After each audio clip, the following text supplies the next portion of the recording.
The title of this presentation is Bullying is Behavior That No One Forgets. And before I start, I'd like to just share a short story with you.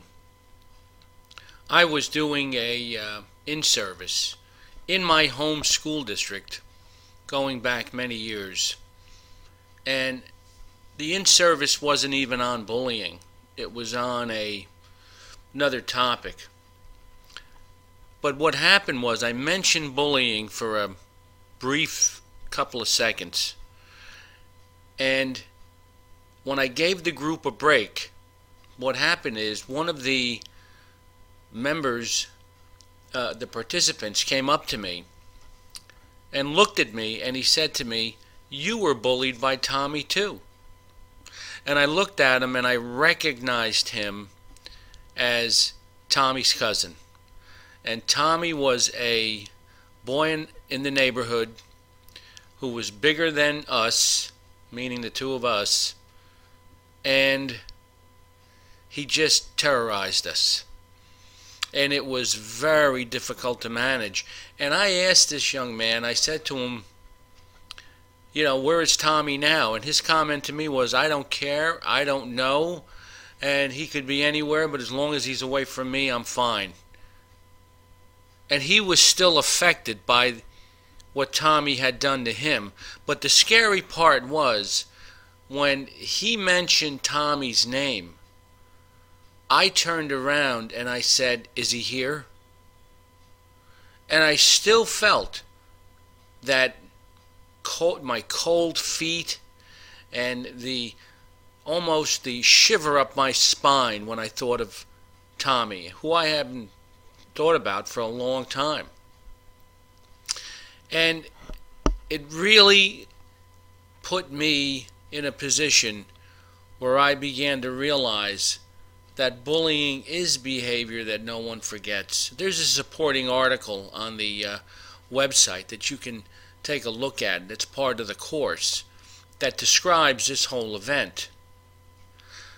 Tommy was mean to us, rude, discourteous. He hit us.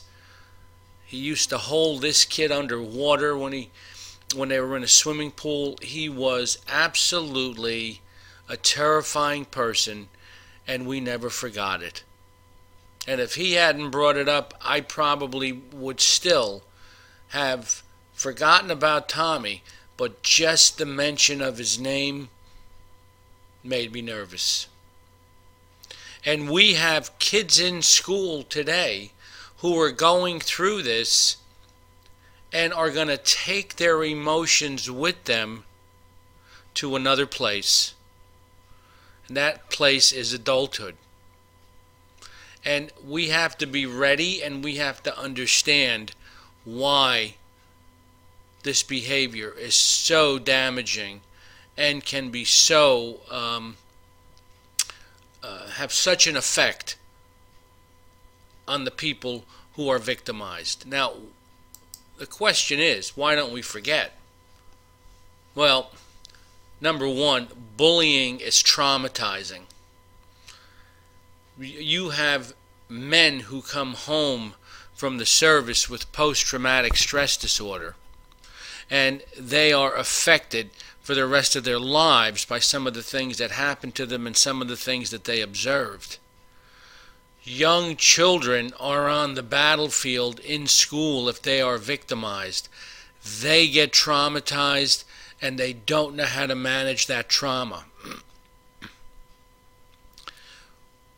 Why don't we forget? Because we're reminded of it every time we have a confrontation.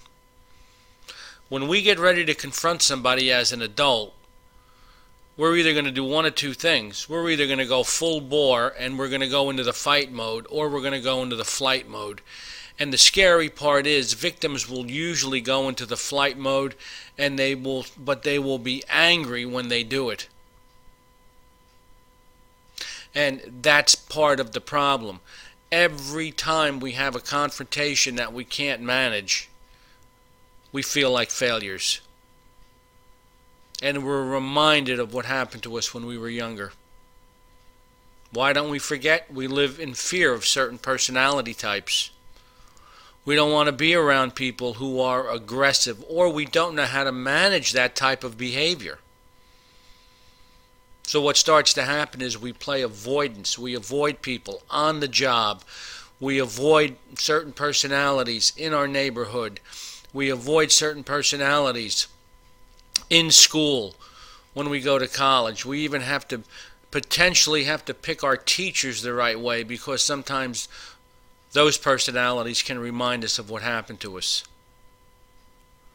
Scary part is we react inwardly, but outwardly we remain silent.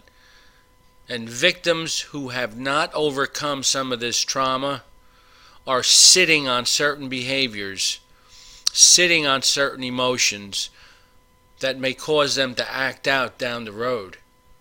And we all know what some of that acting out can look like. We fail at relationships. We can't handle criticism or constructive suggestion. We have difficulty managing sometimes our spouse, our brothers, our sisters. We can't get into a close relationship because we fear that the closer we get, and this holds true for anyone, the closer we get, the more ammunition someone will have to bully us. We lament what we could have said to someone after we were bullied again. How many times have you walked away from a conversation and said to somebody else, if he says something like that to me again, you know what I'm going to tell him? But we never do. And that becomes the reminder of what happened to us when we were younger. Now, we know what may have happened to us as children and the impact that it is having on us as adults. But what can we do to help kids? Number one, we have to coach them. Coaching is not just about sports, there's life coaching as well. And with young children, what we have to do is we have to give them certain skills slowly, that's age appropriate, that will help them manage certain behaviors in others. At a young age, we have to teach them to say, stop, knock it off. Or they could say, that's not kind. They have to develop a small amount of confidence when they're younger and let that confidence grow. Kids also have to be reminded that you only have to be brave for 2 minutes at a time. You don't have to walk around brave all the time. As a matter of fact, sometimes fear is good. And we want to avoid certain people or situations at certain times. But when we have to be brave for 2 minutes at a time. That's all. We have to teach kids to forgive, but draw healthy boundaries.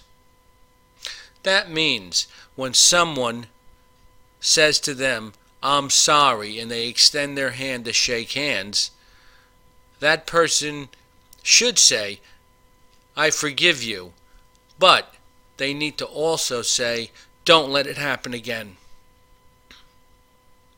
That's their way of drawing healthy boundaries. Instruct these kids on how to choose friends. Sometimes friends can turn into enemies. I mean, I've seen it in school many times. Kids would have a fight. Before you know it, I'd call the parent up on the phone. The parent would say to me, who did my son have the fight with? I would give the name, and the parent would say, he just had dinner here last night.